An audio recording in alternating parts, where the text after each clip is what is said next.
Good afternoon, ladies and gentlemen, I'm John, this is Buddy, a Truder. Welcome back to Stellaris for, well, one a hell of a big day actually, because the main event is probably officially Nemesis. Brand new expansion, blow up the Universal, roleplay as Palpatine, whichever you prefer, but I'm gonna be honest, I'm kinda more excited for the update that absolutely everybody gets today, and that is version 3.0, because for the first time, we've now got an intelligence system in Stellaris, and a subterfuge system, and a first contact system that's actually more than just, hey, do we speak the same language, give it 6 months, okay, now we do, okay, so now we know everything about each other and will do for the rest of time. No, there's a lot of new flippin' stuff here today, though I won't deny, the ability to blow up the entire galaxy if you feel like it, that is nice too. Which is why I've put together a lovely new empire with these little cuddle bugs down here. I love these guys. Officially, they were introduced in Necroids, but they're just adorable. Look at them. They're just manatees with extra arms, but they just want to be a murderous horde so much they put little spiky skulls on their shoulders, because if anyone saw them without the shoulders, they'd think, oh my goodness, they're just so adorable, I'm gonna go make friends with them. So, as they're gonna be like, you know, murderous manatees, I thought Murder Tea would be a good name for them, yes. Okay, quick once over. If we're going to be wanting to take over the galaxy, we're probably going to need to burn some of it down. Some people are going to be like, hey, stop burning down the galaxy, I live here. So yes, fanatical militarist, just so we can murder anyone stupid enough to get in my way. And a bit of spiritualism, because yes, we're going to be needing some unity. Temple buildings, priests, spiritualism, that's going to be useful for that. On this side, however, I've gone for some civics to help us out with the new intelligence and subterfuge systems. So, here we go. Cutthroat Politics, this has been reworked a bit. Code breaking, +1. This basically means we're going to be better at spying. And that's going to be really bloody important, because these days, yeah, your diplomats are much more in demand. Now, your diplomats are also spy masters, so yeah, you really need more of them.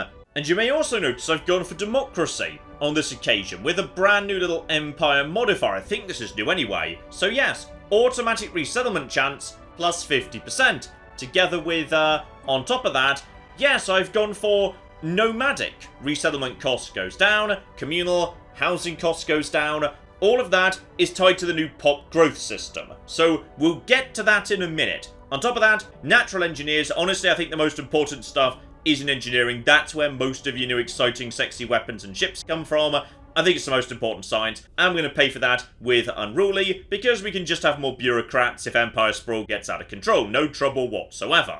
Yes, and it wouldn't be Stellaris if we didn't get some new sliders for game setup. So we can now set crisis type, which is very, very exciting indeed. So if you've never seen a particular crisis, you can just say, I'm going to be getting that one. So I have literally never seen the contingency, so I can just guarantee you it's going to be the contingency, which would be very, very fun indeed. Or alternatively, we've got random, and if I've understood the patch notes correctly, random now means properly random. It's not weighted anymore based on text. You can't, like, you know, get the unbidden to be way more likely to appear if everybody gets jump drives, or contingency if everyone's got loads of AI. And honestly, I think that's for the better, because, yeah, it just kind of is a bit weird to not choose very useful technology just in case it had a slight impact on the end game.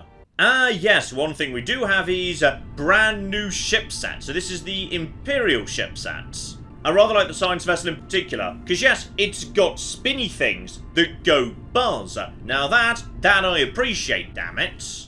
Okay, where are we in the galaxy? Pretty much in the middle, but fairly defensible location. So typically I like to just immediately get out another science ship. You just start going over here. We need to find ourselves some friends, in inverted commas. Also, I can't remember when this went missing, but food policy seems to be gone. Not sure how long that's been gone, but it's just sort of gone. Maybe it shows up later and it's tied to tech, but this used to be available from day one. But no, you can't just stuff your people full of food to boost the growth rate anymore. Or at least, if you can, it's a bit more hidden away. Still, has been replaced with First Contact Protocol, so yes indeed. By default, because I'm militaristic, that's aggressive, probably a bad idea. How about we say Okay, first contact target difficulty +2. Yeah, if I'm cautious, it's more difficult to open communications. For now, I'm willing to be proactive because, yeah, it just means you can chat to people faster, you gain more influence. It seems like a good idea, to be honest, because even if I am planning to blow up the universe eventually, we can't exactly do it, immediately. You can just get on with that, by the way. May as well see what's going on next door. Oh, sorry, did I say there was a change to how pop growth worked? It's not just that.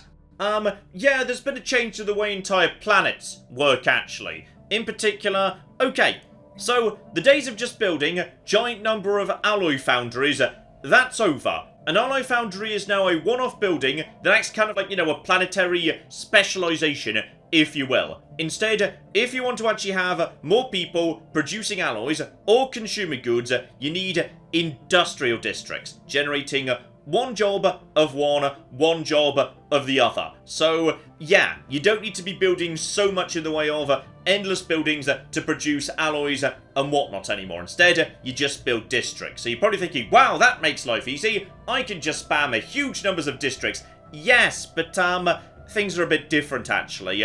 Building slots are no longer tied to pops. And honestly, I think that's great, because it was kind of annoying to think, okay, I can't move this one pop, because that would move me under a number that's divisible by 5, which would take away a building slot, which I don't want, and yes, it was a bit artificial. Instead, building slots are now tied to either the level of the primary building on your planet, or the number of cities. Cities equals more building slots.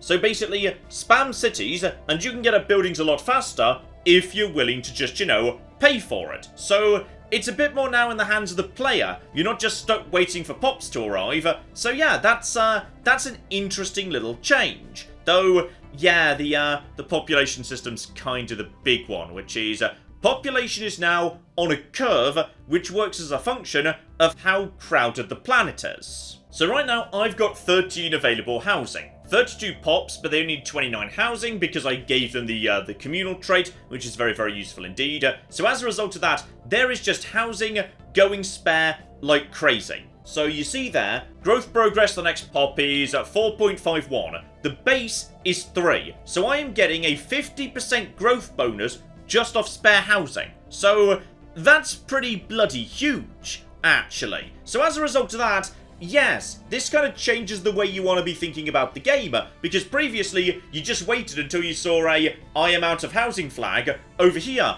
on the right, and then when that showed up, you built an extra city and then you carried on your merry way.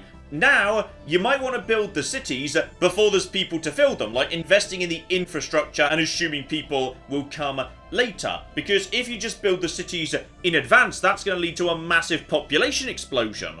But if you fill up your district slots with basic cities, then you don't have the new industrial districts or any of the old stuff, generator, mining, or agricultural. So yeah, I think it's a bit more of an interesting choice than it used to be. It's very interesting indeed. Oh, now take this as a massive win. Right next to me, Mineral 6, Physics 3. Oh yeah, that's some good stuff. Okay, send in the construction ship right now. We're gonna get that locked down immediately. Oh no, this run is just blessed. Aside from that wonderful system, we have got Trappist. Just 2 jumps away from my start. If you don't know, Trappist is guaranteed to always have 3 planets on it. It is basically amazing and you always want to have it. So, okay, this is a blessed run from day 0. And of the worlds in Trappist, 2 are kinda garbage, but rather nicely, the largest one is Arctic.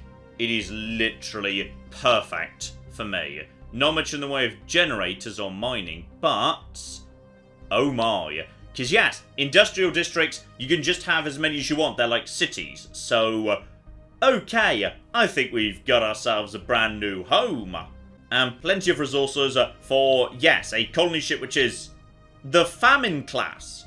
You're going to tell huge numbers of people to get on board the Famine class ship to go to... Okay, we need to work on the PR here, because that is not gonna fly.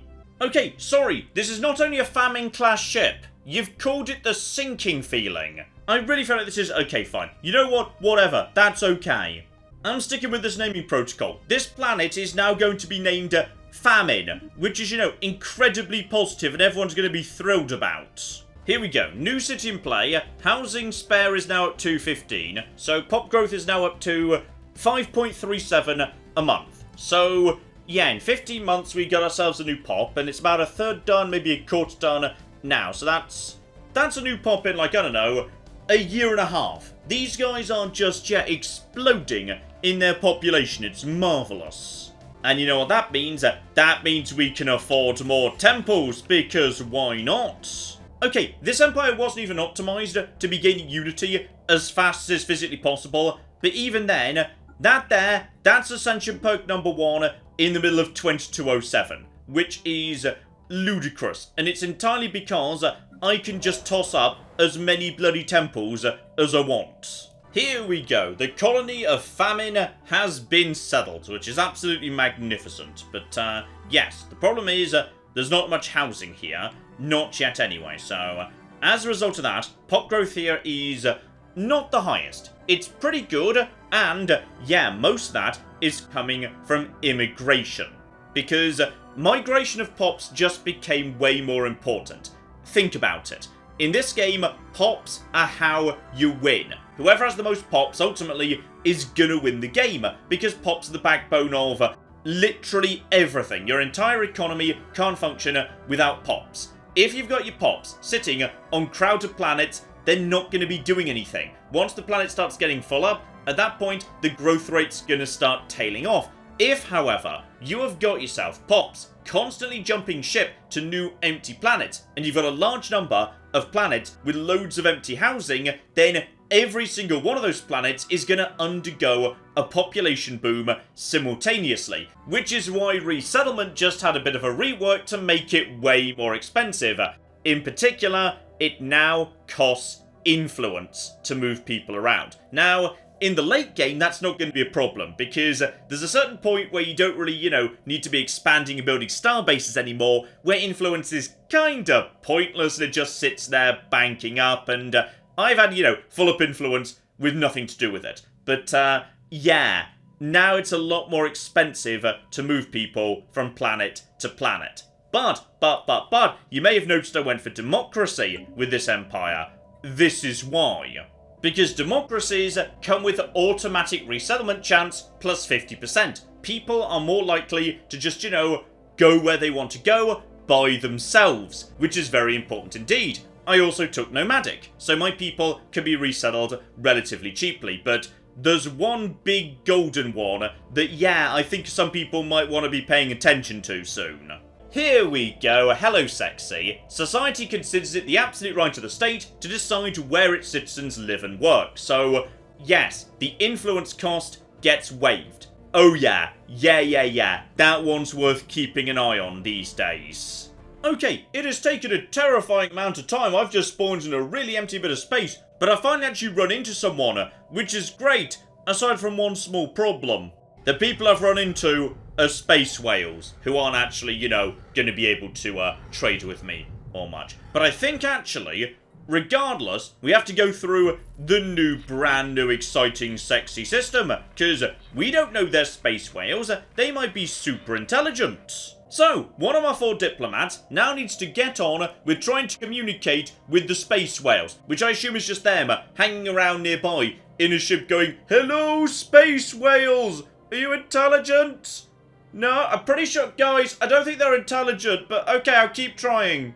And yes, if the little mini-game looks familiar, it's because it's basically identical to the archaeology game. They're just reusing it for First Contact. But now, it's not just a little kind of, project the society researcher does, where 6 months later, congrats, you now know what they are. No, things can potentially go wrong. You can choose how to approach it. Although I'm gonna be honest, while it's very exciting these guys have got, like, a heartbeat, I think we should be more excited, in many ways, by the fact that we've just discovered, yes, an alien scientist who's just on an asteroid being like, "Hey, could you pick me up, please?" And she also belongs to a species we're completely unfamiliar with, so I mean, okay. She is a genius, very good with computers, and a level 6 scientist.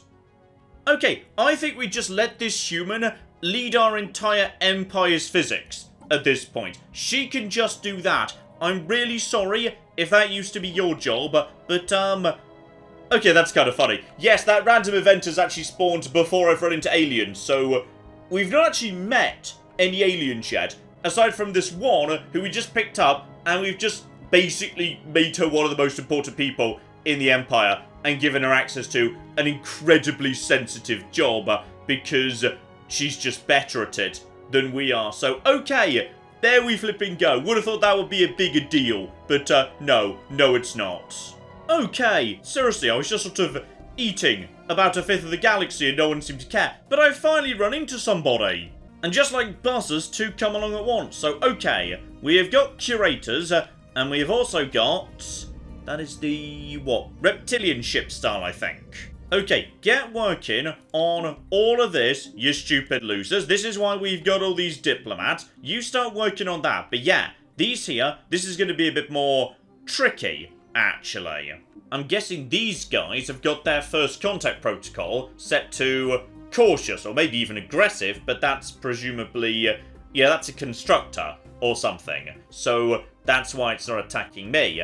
But in theory, a lot more people are aggressive on first contact if, you know, it would make sense for their empire to be aggressive on first contact. So whoever these guys are, which I assume is, yeah, the Enclave, will be able to speak to them a fair whack earlier, because they're more open and interested in speaking to me.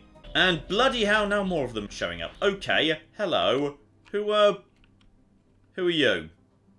Who did we just run into? I don't know. Yeah, you see, if I only had 2 diplomats, and I wouldn't be able to figure out what's going on here. Though, admit, I'm not sure what is going on here. Ooh, we've run into a fallen empire, and okay, it's the Xenophiles. They're generally pretty chill, and on this occasion, they're terrifying worms that live inside walking goldfish bowls. Now, aha, this is new, by the way. So, it used to be, when you met someone, you just said something to them, and it was just flavor text, a function of, yeah, whatever, like, ideology your empire subscribed to. Now, it actually potentially means something. So, yeah, if this was a normal empire, we'd be able to impact how we dealt with them going forward. But as these guys are a fallen empire, they just don't care. So, yes, say hello to the new intelligence system. Just because we've met them and they're smart enough to speak my language, that doesn't mean we can do anything to them. Anything at all, actually. Because, yeah, these guys are so high-tech, I can't espionage them, okay? Nothing I can do there whatsoever. Probably best we leave them alone. And because my intel is so low, I can't see relative stats. This is one of the biggest, most important changes. Now when you meet someone for the first time, even once you can speak the same language, you don't immediately know everything about them, okay? I don't know how strong their technology is or how strong their fleet is. To be honest, it's probably better than mine, because they're a fallen empire, but I have no way of verifying that one way or the other. That's true for every empire. Here we go, the Epsilon Aliens, who we ran into, yes, with that little construction ship that's made it all the way to my flipping capital. We're starting to figure things out. So, we can't talk yet, but we know they're rhino people. And we know they're vaguely isolationist. That's it. That's all we know. So, okay. That probably means they're going to be hostile, or at least cautious, when it comes to first contact. Sending my science vessel any further is risky, because this guy could just get himself killed. Alright, they might shoot on sight based on the information we've got so far. But better news down south. Okay, so the Eta aliens have actively sent me some form of guide to their language. So they're going to make life way easier. They're receptive, they're friendly. Okay, so we know what they look like based on the information we've managed to intercept so far. And yes, the difficulty is low because they want to chat. This is... I mean, I like this. This just feels so much more flavorful than the system we had before. It feels a lot more momentous than it used to. It used to be, you know, a relatively minor event. You just ran into an alien and said, oh yeah, do we speak the same language? Yep, we do after 6 months. Great, now let's get to trading, you know, food for diplomatic points or something.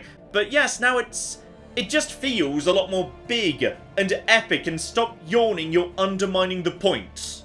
Oh, here we go. We've managed to crack the Epsilon Aliens, though they don't really want to speak to us, and they are free traders, which is okay, surprising in a way. Right, so now we can start actually having an impact on these guys. So they're a trade league, but not actually a megacorp.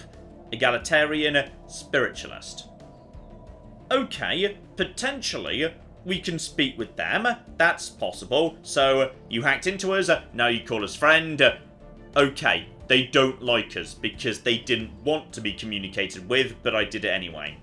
So what I can do is say we're going to be lovely best friends. As a result of that, they like me more. Not really because they like me, but just because I don't seem to be a threat. I want to be friends. That probably means I'm not going to kill them. Or alternatively, I say, screw you, I don't like you, so if they start trying to spy on me, it is difficult for them. Because, yeah, now we can start spying on each other. Or, I could say we're the instrument of the void, and you are weaklings. So, okay. At that point, my spy system is more effective against them, but they really don't like me. I mean, I'm gonna be honest. They've kind of led with how they feel about us, which is they do not like us. So basically, we're the instrument of the void. Screw you, you stupid bastard. We don't even know where the borders are right now. Okay, never mind. Sorry, they are a megacorp. My mistake. So okay, they don't really like me very much. I feel like we should spy on these guys right now. So I'm going to send a diplomat in to be a spy master. So we're going to start building up the infiltration level. Because there's two ways we can start learning about these bastards. Because yes, we need to learn about their government, their diplomacy, their economy, their technology, and their military. And right now we don't know anything. And here's some good news. I'm very good at hacking. And that's because, yes, Cutthroat Politics, code breaking, +1. So unless these guys happen to have some form of trait that gives them resistance to being hacked, like they're super cautious or something, or they take, say, the right ascension perk, they're gonna be easy pickings for me.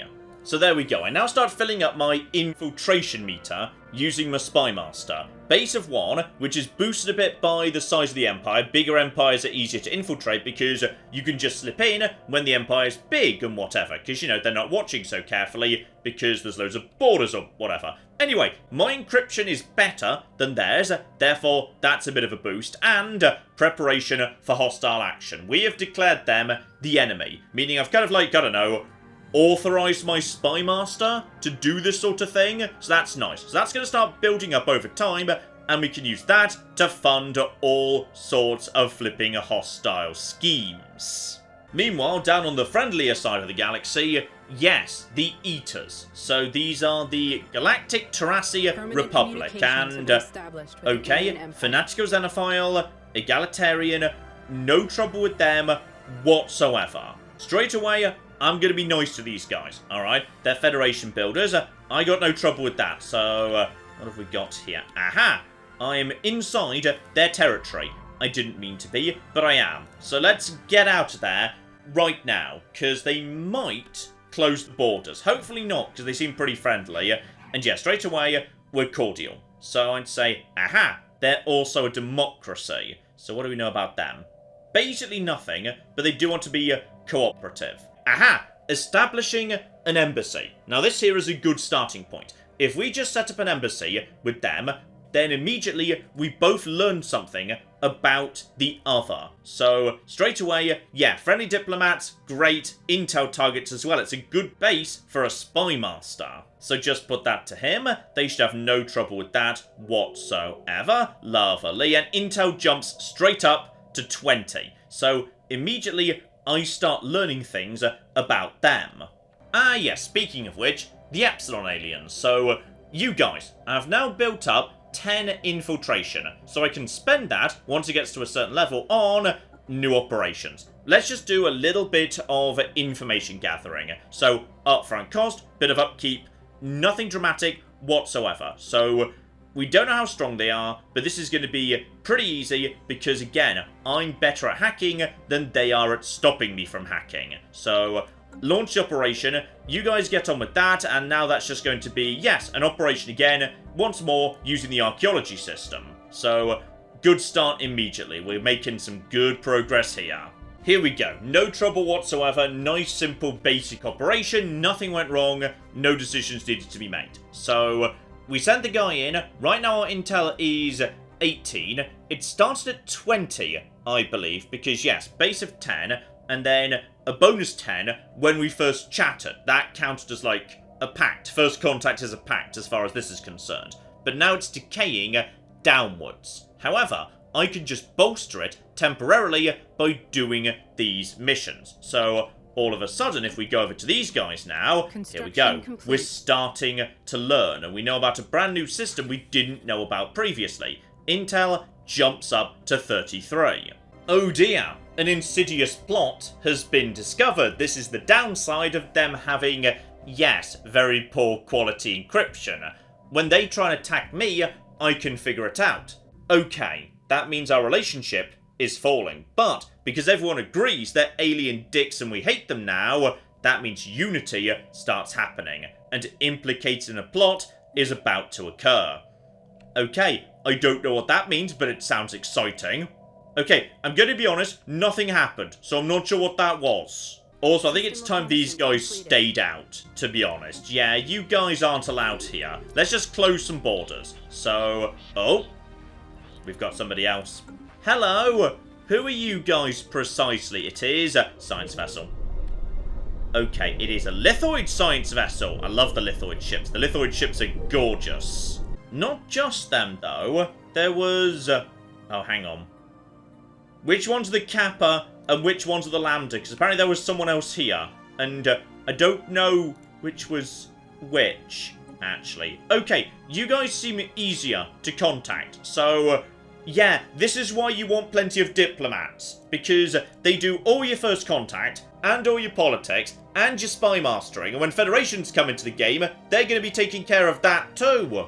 And here we go, our first bit of trouble in First Contact has showed up. So, the aliens we're trying to have a chat to over here.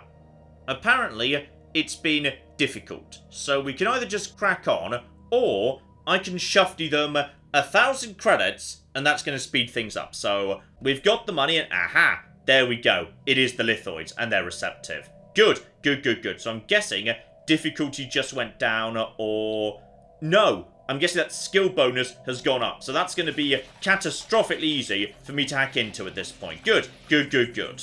And the Terrassi down south want to do research agreements. I see no reason why not, because I believe the more agreements we have with them, the higher our intel can get. Yes, the more and more and more packs we've got, the higher our total intel cap is. So as a result of that, yes, now we can start going up from our old cap of 40 now up towards 50. So now we're starting to understand, yes, we now finally have a view as to their fleet power. It is equivalent to ours. Okay, someone's also been in touch with us. They decided to contact us before we could, and it's more peaceful traders. This galaxy is very full of super relaxed, peaceful xenophiles. This has been the loveliest galaxy I've ever started in. It's great. Yeah, they appear to be pretty big. I can see a bit of border here. I know this is them up there. They've also taken this tiny bit of land, so... okay. I think we found a logical endpoint too. Is that them as well, or is that... I don't think that's them. Okay, I think what we want to do is we want to rush as fast as we can to Drismac, because there's a planet there I could make good use out of, alright? It's called the minerals there are good. I definitely want to be getting my hands on that. But I also want to see exactly where the borders of these guys are. But I've also had an exciting moment with them. So sleeper cells means I can pull my network out and my intel won't degrade. So basically I just get to keep whatever level I've already got. So if I feel like I'm pretty comfortable, but I want my diplomat to go elsewhere, that's an option. I would rather acquire an asset. So this means finding someone who's willing to start working for me inside their empire. Bit expensive this, 900 energy and 6 upkeep, but we can pull that off. That's all absolutely fine. Okay, here's something new. So yes, we did one simple operation, just intel gathering previously with the Rhino Turtle decks. And some of the people we bribed during that operation have tried to get back in touch. So Okay, intelligence on key political figures. So, codes were valid until recently. Their expiry means such codes are able to be compromised by foreign powers. This could be a trap. Okay, former agents should be disavowed, or ready an extraction team. This guy could be useful. Screw it. I'm confident in my hacking abilities. I don't think they could screw me over. I'm going to give up a bit of infiltration in order to try and get this guy out in case he's got something I can use. Here we go. It's a Carillion. So, it's one of the Rhino Turtle Decks. He has given us a name, and all of a sudden, we have got a valuable flipping asset. Oh, and that's not even the asset I was after. Okay, that's an unrelated asset. I might be about to get a second one, so that's good. But yes, assets are great. Maximum infiltration level goes up for every asset that you've got. So this guy is an economist. He is good at subterfuge and economy. So now if I want to do any form of subterfuge, so acquiring further assets, gathering information, sleeper cells, even stealing technology from these guys if they were ahead of me in terms of tech, I'd be much better at that. I could assign him to help out. This guy is a star. But unfortunately, yes, because I just accepted -10, I can't actually carry on with that asset until such time as we've built back up to 30. Okay, that's fine. That should happen in no time whatsoever. Not a problem. Yes, we have got ourselves a rebel. So that is, a hacker. Here we go. So this person would be an expert at sabotaging a starbase. So it's bloody expensive and it would need a lot more infiltration than I've got. But I could just blow up a module or a building. Seems a little bit weak. I'd like to blow up the whole base or like knock it down level. Knocking it down level would be amazing. That would be worthwhile. This I'm not sure I think is worth the trouble. My economist, however, he's rather good because he can now help me with information gathering. And yeah, 100% he's going to help me out with this. So, oh yeah, now this is the thing. It's going to take no time whatsoever to make this operation happen because we're already better at hacking than they are, and I have got a specialist in this exact area. Okay, new event. Because we're building one hell of a network, all of a sudden stuff is starting to happen. So some of our local operatives are starting to feel panicked a little bit. So, in fact, yeah, not only that, they feel weirdly well informed about their operations and the spy network as a whole. So given they're kept isolated from our more active and better informed agents, my spy master suspects the operatives are being fed information from an outside source. Or they could just be highly perceptive. So, okay, what are we going to do? We either cut them loose, in which case this operation becomes more difficult, and we're going to have to spend money rebuilding a new network, or 50-50 shot. The operatives could panic, that could be bad, that could blow the whole thing. I'm going to spend money and accept the operation's going to be more difficult because it doesn't matter. My asset should still make it nice and easy. So I think we're going to be golden. Like, yeah, even with difficulty of 5, I don't care. It's fine. This guy can deal with it. My asset can handle the trouble. Here we go. Mission accomplished. And straight away you can see there, we're learning. We're starting to figure out roughly where their borders are. And what are we up to now, by the way? 46. Okay, that's good. We now know they have, yes, only 3 colonies. Well, only 3. I've only got 3 too. In fact, I've only got 2.5. My third's only just going down right now. And their fleet power is superior to ours. Okay, and the world of toil is down. Named because everyone's going to be toiling in those mines. That's just what the place is for. Right, get a city down. And then, yeah, get a mine down. Get an industry down, and we're going to be going for alloy foundries down here. Once you've built alloy foundries, you can't build civilian industries. It's one or the other. It's like a support building that kind of vaguely hints at a specialization, if you will. Also, that's a good point. I signed a migration treaty with these stupid bastards just for the sake of building up my intel level. But that gives me access to their species for the sake of... oh... right, should have been paying more attention to this. There might be some really good worlds dotted about all of a sudden.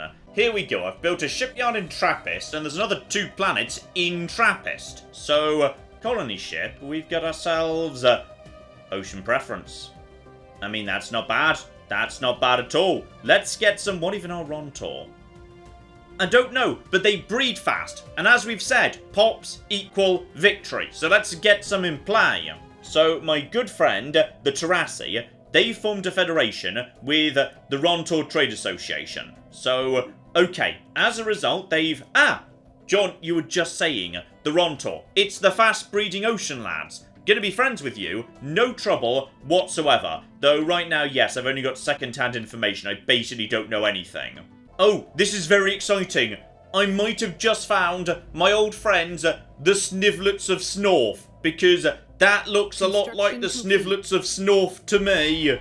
And it is! It's the Snivlet Friendship!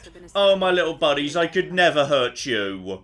Okay, much time has passed, and we're kind of into the early mid-game right now, 2265. In particular, everybody's speaking to everyone else, and this really illustrates how much the game has changed. Because just look at the state of the galaxy here, alright? I have made contact with all of these people. In many cases, we've swapped embassies, but I don't know a thing about them. I don't know who the dominant powers are elsewhere, which makes perfect bloody sense. And even close to home, there are many unanswered questions, so I know a lot about this here trade guild next door. The problem is, all this area, I don't know whether this territory is worth taking over or not. Right now, until I go in and explore with my own science vessels, I just don't know whether there's any good resources floating around. And though I know that I have a stronger fleet than they have, I know for a fact they've got themselves allies. And their ally, who will come in if I attack them, I don't know how strong they are. Alright, this changes the game a lot, because even nearby to you, very often going towards a bit of a gamble, you just can't be sure who's going to show up or not. Oh, fun thing I didn't realise, by the way, this is really interesting. So, okay, under normal circumstances, industrial districts give you one artisan job, one metalworking job. So as a result, yes, you get a nice little blend of people making consumer goods, people making alloys. Unless you start tinkering with planet designation. So the world of toil has been set to a forge world. As a result of that, something very special happens, which is one job has been shifted from consumer to alloy, meaning the industrial districts are producing 2 metalworkers and no consumer goods whatsoever. So on this planet, yeah, I've got 8 metalworkers, no consumer goods. That's cool. That's a nice little way of tinkering with the new, industrial district. Okay, I've got this fleet here. It's got a bit bored of not doing anything. I am the murder tease. I think it's time to do some murder, and not just any murder, because I've got myself a 3rd Ascension perk.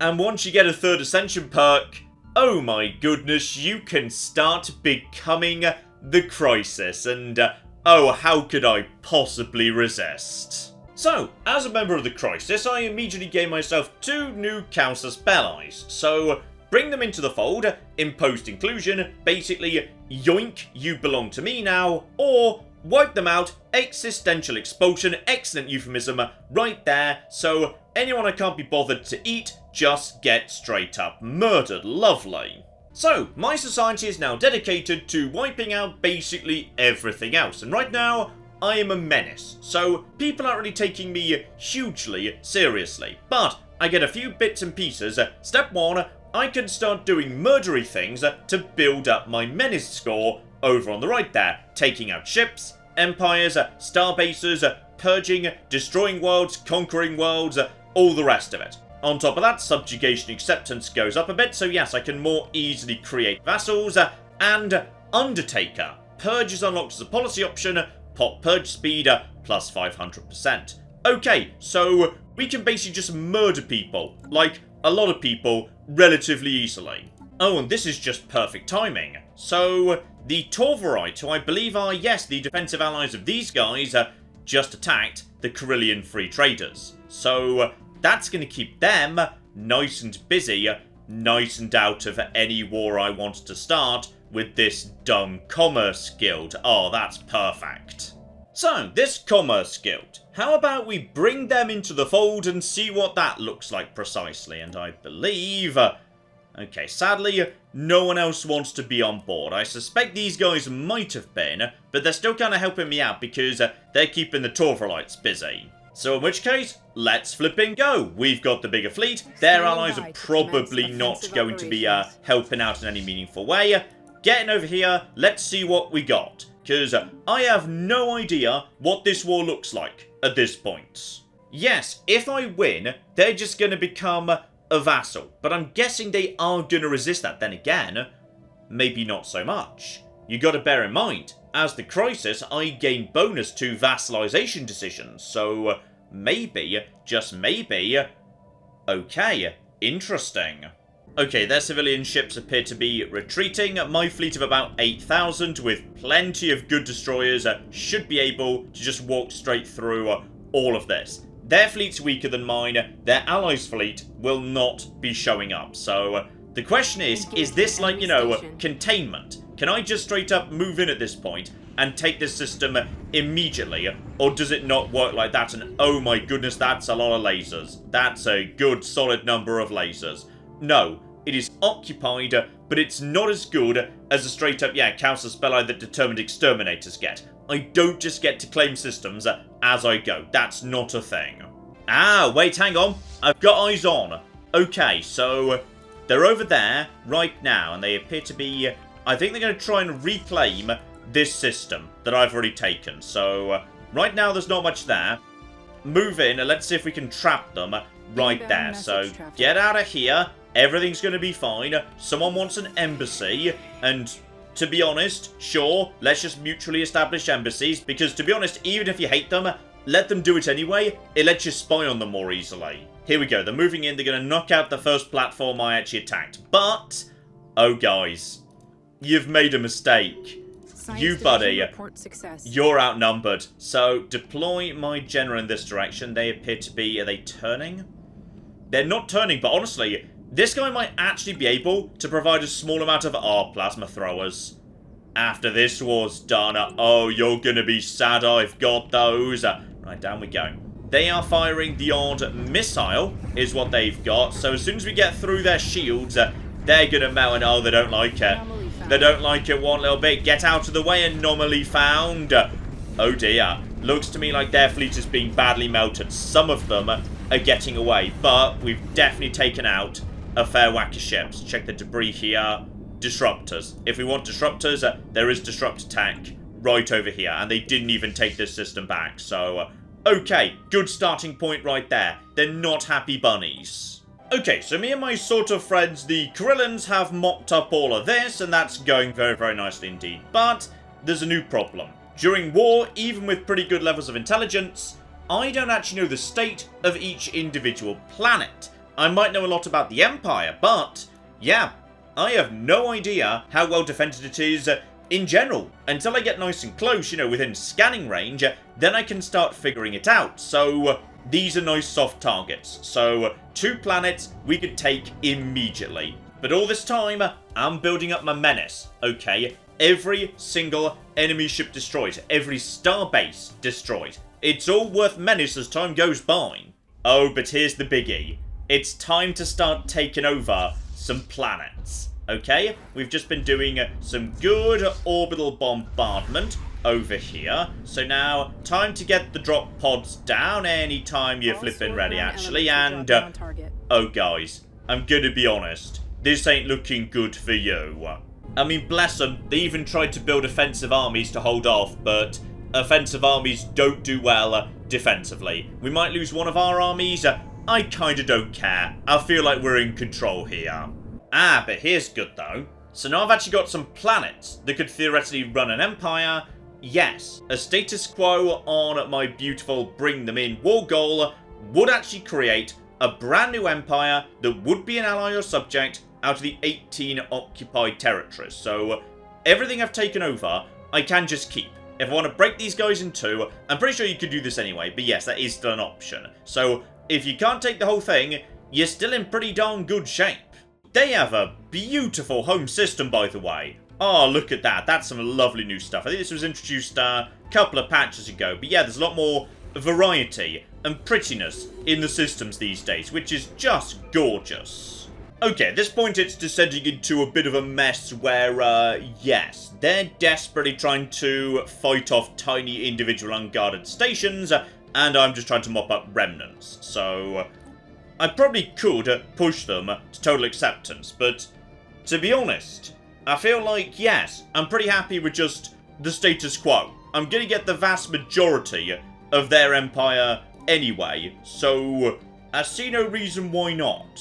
So now, I've got myself a vassal who are, wow. Okay, so they're the sovereign colonies, the vassal state that we just carved out of the people who we enslaved. They're sovereign, are they? Apparently they're sovereign. Let's just tell them they're sovereign. That's the important bit. My menace jumps up to 388 because, yes, I did indeed conquer some worlds, and, more importantly, now all of a sudden, I start gaining menace constantly because I've got a vassal. So all I need to do is just keep vassals, large number of small vassals, and I will just be passively gaining menace. Love it. And down south you may notice, yes, as time goes by, and in particular, as the galactic community keeps us all interacting, we're starting to learn. Down over here, this bit of the map is slowly being filled in. I'm not really trying to, but people are interacting with people. I'm gaining access to second-hand information because the Terrassi down here, they're interacting with all the people around them. So as a result of that, I vaguely know what's going on just through being close to them. So it's kind of, yeah, second-hand information. It's very cool. It's a big step forward how now there's an entire bit of the galaxy. I don't know what's going on over there. Something's blatantly going on, but I don't know anyone who's speaking to those people. There's too many degrees of separation between me and them. So now there's just an entire bit of the galaxy that's just a complete mystery to me. And I love that. That's just brilliant. And certain empires will just remain a mystery. The Zero Index, the, determined exterminators I created, they're around, but even though they're pretty close to me, I know nothing about them because they refuse to engage with me. If I want to learn about, determined exterminators or whatever, I'm going to have no choice but to spy on them because they are going to refuse to engage otherwise. So nobody knows anything about these guys. Do they have a massive fleet? We don't know. I mean, I assume so, but we can't be sure. And in total, that brings us to, maybe a third of the way towards Crisis Level 2, when all of a sudden, I get a new upgraded Corvette, which is lovely. Damage against star bases up, that's really useful. War exhaustion gain goes down, so easier to engage with long campaigns against large foes. Up to Level 3, better type of destroyer. Ship build speed goes up 50% as well, that is huge. Bombardment, I think we can do without that. Honestly, just have a good enough army. You don't really need to bombard. It's always too slow to bother with. Now, menacing Corvette evasion, plus 50%. Disengage chance, plus 50%. So, if I wasn't on no retreat, that'd be huge. Okay? My Corvette suddenly being able to just evade huge amounts of stuff, get out of dodge nice and easy, gives you a lot more staying power if you end every fight with a lot less casualties. Upgraded cruiser into ship weapon damage plus 50%. Like, bloody hell, ship weapons 50%. That is huge. That is just a ridiculous mega bonus right there. Menacing destroyer tracking plus 30%. Very, very nice indeed. And finally, just finally, yes, I can build the Mega Kill Engine. Basically the reality bomb from Doctor Who. I can just blow up the entire galaxy and ascend to a different place. I just tear open, like, basically heaven. I'm just going to tear open heaven and go and invade that and live there and then blow up the entire material galaxy because screw the galaxy. Which we're going to power by eating stars because of course we are. And of course, my menacing cruisers also get tons of health. Ship upkeep, minus 30% across the board. Though, at some point, the Galactic Federation is probably going to say, hey, can't help but notice you're trying to blow up the galaxy. Please stop, I live there.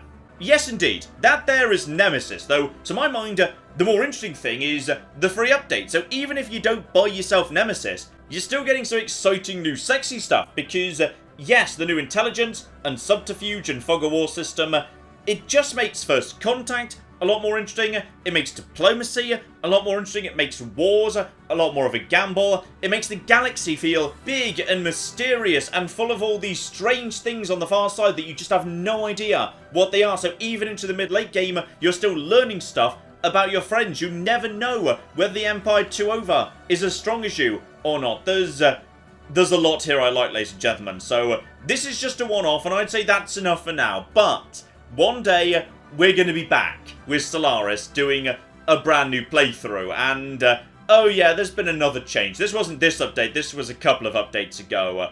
Once upon a time, the strongest you could make the Crisis was 5 times stronger than it was by default. That's now been increased by a further 5 times. So now you can make the Crisis 25 times stronger than default. And one day, I'm probably going to be pitting myself against that, and I'm going to lose horribly, but I'm sure we'll have fun while we do it. So, hopefully, you're looking forward to that. But in the meantime, I've been John. This has been Many a True Nerd, and this has been Stellaris. Thank you very much, and goodbye. This is the face of death, okay? This is what my sudden death looks like. Do not engage before we arrive. Do not engage. What are you doing? I specifically said don't. Oh, no. No, John. Oh, he likes that. The Romans touched me.